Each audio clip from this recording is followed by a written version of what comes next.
हिम्मत के समंदर की है ये कहानी हर घर की। हम सभी हमारे घर में जरूरत का सामान रखते हैं, जैसे नमक, चावल, दाल, आटा, क्योंकि ये वो कुछ जरूरतें हैं जिसके बिना हम रह नहीं सकते। पर घर सिर्फ खाने के सामान से तो नहीं चलता ना, वहाँ कुछ और चीजें भी उतनी ही जरूरी होती हैं, जैसे प्यार, इज्जत, परवाह। और जब ये चीजें इंसान को घर में नहीं मिलती तो वो उसे बाहर ढूंढने लगता है। आज की कहानी है कानपुर से आई शीलू जी की, जिनके पास परिवार होने के बाद भी परिवार नहीं था।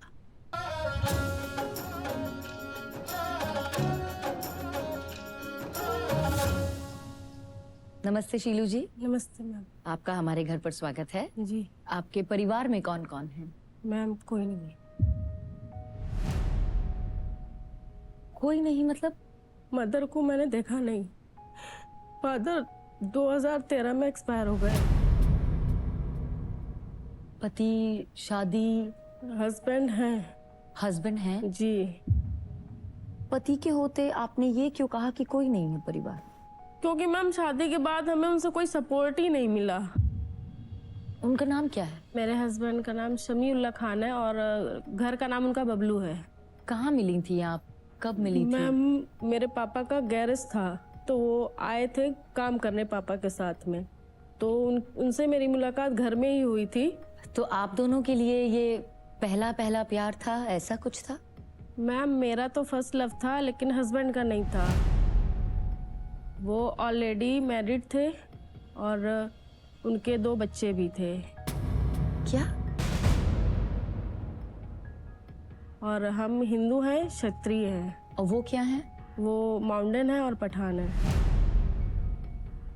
तो फिर आप लोगों के बीच प्यार कैसे हुआ और शादी कैसे हो गई? वो अपनी वाइफ से खुश नहीं थे, उन्होंने ये बताया। और आपके मन में इनके लिए फीलिंग्स क्यों जागी थी? इनकी इमोशनली बातें पसंद आती थी। फिर ये बोले ऐसा है, हम तुम्हारे यहाँ से काम छोड़े दे रहे हैं और एक बार हमसे मिल लो। तो जब इन्होंने हमको मिलने के लिए बुलाया तो हम वहाँ गए, हमारे बीच फिजिकल रिलेशन भी हुए। तो जब आप लोगों ने शादी की थी तो सबसे पहले आप लोग गए कहाँ रहने के लिए? क्योंकि उनकी तो ऑलरेडी एक पत्नी थी, बच्चे थे। इन्होंने अपने मामा से बात करी जो कानपुर में ही रहते हैं, उन्होंने हमें बॉम्बे भेज दिया। वहीं पे मेरा कन्वर्जन हुआ। कन्वर्जन होने के बाद निकाह हुआ। उस टाइम पे हम फर्स्ट टाइम प्रेग्नेंट भी हुए। तो फिर इन्होंने धीरे से हमसे एक बात कही, बोले आपसे एक बात बोले। हमने कहा कहिए। बोले वो दिक्कत होगी, तुम दवा खा लो। हमने कहा हम दवा नहीं खाएंगे। तो ये कुछ नहीं बोले, बोले अच्छा ठीक है, तुम्हारी मर्जी नहीं है तो मत खाओ दवा। फिर हमारा बेटा हुआ। जब मेरा बेटा 3 मंथ का हो गया तब फर्स्ट टाइम हम इनके घर गए। तो उनके घर में इनका भाई था और मदर थी। कुछ टाइम बाद इनकी वाइफ आई और वहाँ लड़ाई भी हुई, झगड़ा भी हुआ। ये कभी कभार हुआ है कि ये उनका अक्सर होता है। फर्स्ट टाइम इन्होंने हाथ उठाया था जब हम 4 मंथ के प्रेग्नेंट थे, तो मेरे कान से खून आ गया था। तो हमने अपने बाबा को फ़ोन किया, हमने बाबा ऐसी ऐसी बात है, हम यहाँ नहीं रहना चाहते। तो बोले ठीक है तुम आ जाओ। उस टाइम पे मतलब घर वाले जो थे मेरे बड़े पापा, उन लोगों ने स्कीम बनाई कि ऐसा करो कि इसका बेटा हटा के इसकी दूसरी जगह शादी कर दो। जब तुम्हारी शादी हो जाएगी तब हम तुम्हारे बेटे से तुमको मिलवाते रहेंगे। तो सम टाइम तो बेटा मेरे पास था। फिर मेरे बड़े पापा आए, बेटे को लेके चले गए। आपने नहीं कहा कि बच्चा मुझे मेरे साथ ही रखना है, मेरा बेटा है? उन्होंने ये कहा कि जब तुम कहोगी तो हम तुमको मिला देंगे दूर से, मगर ये नहीं कहोगी ये तुम्हारा बेटा है। तो हमने कहा ठीक है, हम तैयार हो गए। उसके बाद बेटा दे दिया गया।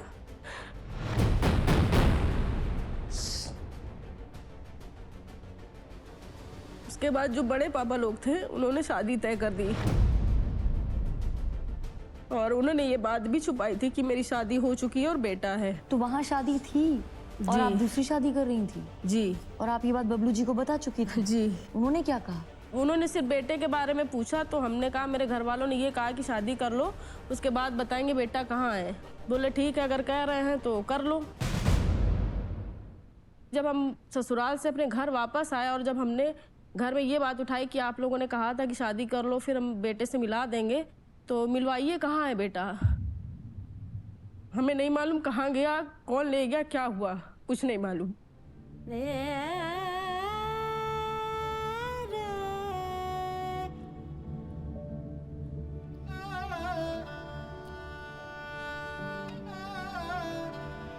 मतलब धीरे धीरे करके ये बात वहाँ ओपन हो गई ससुराल में।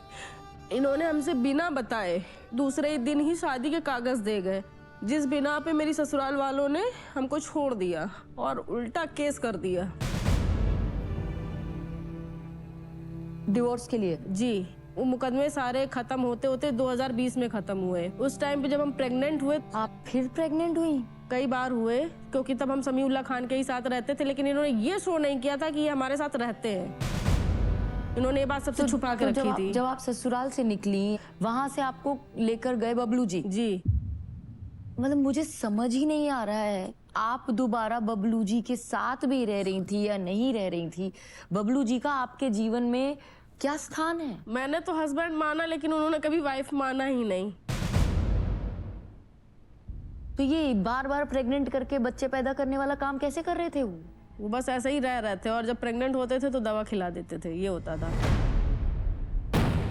बीच में ये पकड़ गए थे एक चोरी के मामले में।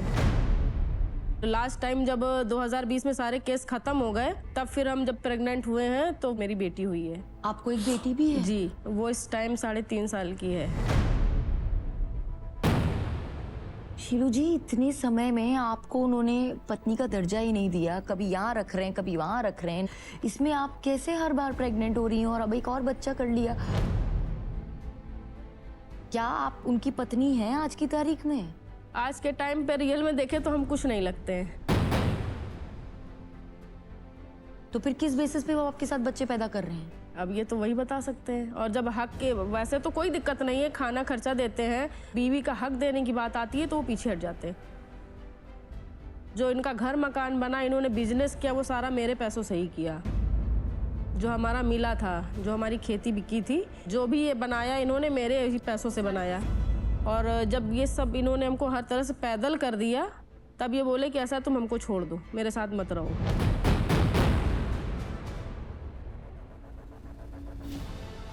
और अब आप क्या चाहती हैं हमसे? मैम, हम यही चाहते हैं, जो हमने झेला है वो ये हम नहीं चाहते कि वो मेरी बेटी झेले। ये अपने घर में हमें हक दे एज अ वाइफ, और हमें वो सम्मान दे जो पत्नी का होता है। कई बार छोटी छोटी खुशियों के लिए हम बड़े बड़े दुख नजरअंदाज कर जाते हैं, लेकिन जब पलट कर देखते हैं तो खुद से एक सवाल पूछते हैं कि थोड़ा पाने के लिए मैंने ज्यादा तो नहीं खो दिया। शीलू जी ये सवाल खुद से पूछ रही हैं। आइए अब उनसे मिलते हैं जिनमें वो अपनी छोटी छोटी खुशियां ढूंढती आई हैं। समीउल्लाह खान उर्फ बबलू जी से।